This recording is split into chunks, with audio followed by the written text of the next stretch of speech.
আসসালামু আলাইকুম। মাসুদুর রহমান আমার YouTube channel king of smart মানির পক্ষ থেকে দেশ ও দেশের বাইরে সবাইকে জানাচ্ছি আন্তরিক শুভেচ্ছা। যারা আমার চ্যানেল নতুন তারা সাবস্ক্রাইব করে বেল আইকন ক্লিক করে রাখবেন পরবর্তী নোটিফিকেশনের জন্য, এবং যারা আমার চ্যানেলে আছেন লাইক কমেন্ট শেয়ার করে পাশে থাকবেন। তো চলুন যাওয়া যাক, আগামী দিন মার্কেট কীরকম মুভ দিতে পারে আমরা দেখে আসি। আজকে অবশ্য মার্কেট একটা ডোজি ক্যান্ডেল ক্রিয়েট করেছে। ডোজি মিনস হচ্ছে ইনডিসিশন। এখন মার্কেট আগামী দিন যে দিকে মুভ দেয় ওইদিকেই যাওয়ার সম্ভাবনা আছে আর কি। এই ডোজির নিচে যদি মার্কেট আগামী দিন ডোজির নিচে ট্রেড করতে থাকে তাহলে আমাদের নিচেই যাবে, আর যদি এই ডোজির উপরে ট্রেড করতে থাকে তাহলে আগামী দিন পজিটিভ আর একটা ক্যান্ডেলের দেখতে পাবো আমরা। তো আমাদের আছে এখন ডেলি যে সাপোর্ট আছে 5618, এখান থেকেই বাজারটা একদিন উঠেছিল বেশ সুন্দরই, কিন্তু আজকে কিন্তু একটা আবার ডোজি ক্রিয়েট হলো। তখন দেখা যাক, আগামী দিনের অপেক্ষায় থাকতে হবে যে আগামী দিন কীরকম হতে পারে। আমাদের যে উপরে মান্থলি রেজিস্ট্যান্স আছে, এই রেজিস্ট্যান্স থেকেই আবার রেজিস্ট্যান্স পর্যন্ত যায় নাই, তার একটু আগের থেকেই সেল প্রেশারটা এসে ডজি ক্রিয়েট হয়ে গেল আর কি। তা ঠিক, আমরা যাই H1 চার্টে। H1 চার্টে এই যে ফার্স্ট ঘন্টায় মোটামুটি ভালো একটা সেল প্রেশার চলে আসে আর কি। তো আগামী দিন যদি এর নিচে কোনো 1 ঘন্টার ক্যান্ডেল হয় মারে, তাহলে আমাদের ডেইলি সাপোর্টের কাছাকাছি চলে আসার সম্ভাবনা আছে। আর যদি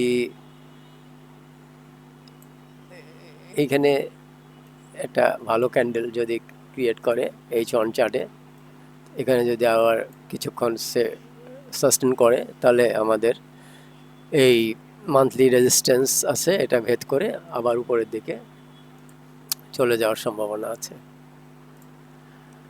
আমরা 15 মিনিট চার্টে চলে যাই। 15 মিনিট চার্টে একই অবস্থা। যদি এখানে 15 মিনিটে ব্রিজ করে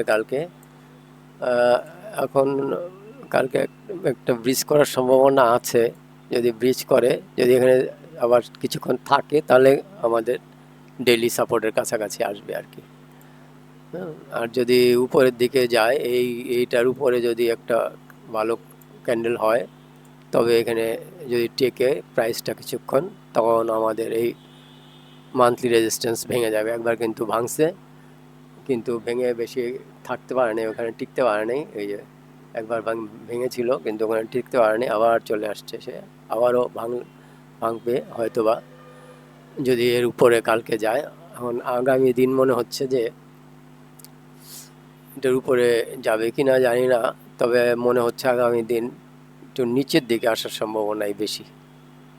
দেখা যাক কি হয়।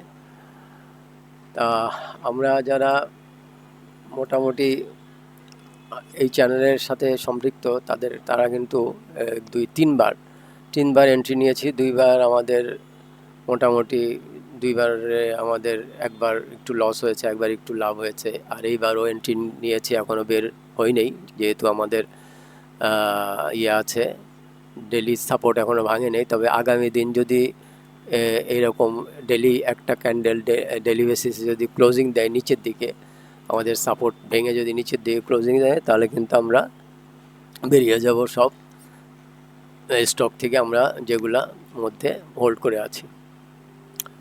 তো এই যে 1000 পয়েন্টের একটা মুভ দিল মার্কেট, কিন্তু আমরা যে সমস্ত স্টকগুলা আমাদের একবারে দিনের পর দিন আটকে ছিলাম বছরের পর বছর, ওগুলা কিন্তু মানে একটা পয়সাও বাড়ে নাই, বরঞ্চ ডেইলি 3%, 2%, 3% করে কমতেছে।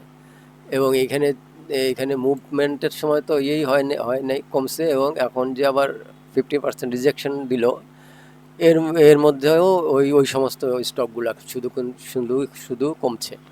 এখন যারা আমরা নতুন তারা তো কিং অফ স্মার্ট মানির যে পদ্ধতি আছে, টেকনিক আছে, এগুলো অ্যাপ্লাই করে বেঁচে আছি। কিন্তু যারা বছরের পর বছর আটকে আছে, এদের কিন্তু এখনও ত্রাহি ত্রাহি অবস্থা আর কি। তা এদের অ্যাকাউন্ট দিনের পর দিন 3% করে কমতে কমতে কমতে কমতে এখন আর নাই বললেই চলে। এখন খুবই খারাপ অবস্থা। অনেকে আমাকে বলে যে এইটার কি অবস্থা, ওইটার কি অবস্থা। আসলে সবগুলির অবস্থা একই অবস্থা। এটা সবই এখন একবারে নিচের দিকে আছে। এখন এগুলার যে কি হয়, যে এটা বলা খুবই মুশকিল। আর আমার একটা ইয়ে আছে যে এই যে ফার্স্ট যে র্যালিটা, এই যে কারেকশান, এই দ্বিতীয় র্যালি যদি হয়, হ্যাঁ, এই নেকলাইন যদি ভেঙে ওই উপরের দিকে ওঠে এই র্যালিটা, তাহলে হয়তো বা ওই যে যে যে- যে সমস্ত স্টকে আমরা আটকে আছি, হয়তো বা ওইখানে তখন একটা মুভমেন্ট দিলেও দিতে পারে। সে আমার একটা নিতান্তই ব্যক্তিগত একটা মতামত আর কি ইয়ে করলাম। এটা কারো, আমার চ্যানেল কারো বাই সেল হোল্ড রিকমেন্ডেশন করে না। তো দেখা যাক, এখন তো কিছু করার নাই। তবে যে স্টকগুলো, সব স্টকগুলাই একদম বটমে পড়ে আছে। এখানে আসলে বাই হওয়ার কথা, এখানে বায়ার আসার কথা, এখানে লং টার্ম এখানে বিনিয়োগ আসার কথা, কিন্তু এই সমস্ত কিছুই দেখছি না এখন পর্যন্ত। এই যে 1000 পয়েন্ট মুভমেন্ট দিল, তখনও আমাদের ওই সমস্ত স্টকে সেরকম বাই পজিশন তো আসেই নেই, বরঞ্চ তখনও 3% করে নিচের দিকেই গেছে স্টকগুলা। তো এখন সেইগুলার অবস্থা খুবই খারাপ। এখন যাই হোক, এখন ওইখান থেকে না বেরোনো পর্যন্ত আসলে আমরা বাজার থেকে কোনো বেনিফিট নিতে পারবো না। আমাদের তো আসলে হার্ড অ্যান্ড সোল্ড এখানে নিয়ে আসি মার্কেটটা, এটা আমরা একটা ব্যবসা। এটা আমরা চাই যে এখান থেকে আমরা কিছু ব্যবসা করে আমাদের কিছু দৈনন্দিন খরচপাতি যেন ইয়ে হয়। হ্যাঁ, যারা মনে করেন যে আমরা এই ব্যবসার পাশাপাশি অন্য কোনো ইনকাম সোর্স আছে, তারা তো না হয় বেঁচে গেলাম, যে বছরের পর বছর পড়ে আছে স্টক পড়ে থাক, কিন্তু অন্য একটা ইনকাম সোর্স আছে। আর যাদের আমাদের শুধু এই ব্যবসার উপরেই আমরা চলি, তাদের অবস্থা কি? তাদের অবস্থা তো মানে যা যায় অবস্থা আর কি। তা দেখা যাক এখন আগামীতে কি হয়। একটা যদি ভালো সময় দেখতে পাই তো ভালো। তো দেখা যাক আগামী দিন একটা ভালো যেন ইয়ে হয়, যেন আমরা ওই সমস্ত স্টক থেকে বেরিয়ে যে নতুনভাবে আবার বিনিয়োগ শুরুটা করতে পারি আর কি।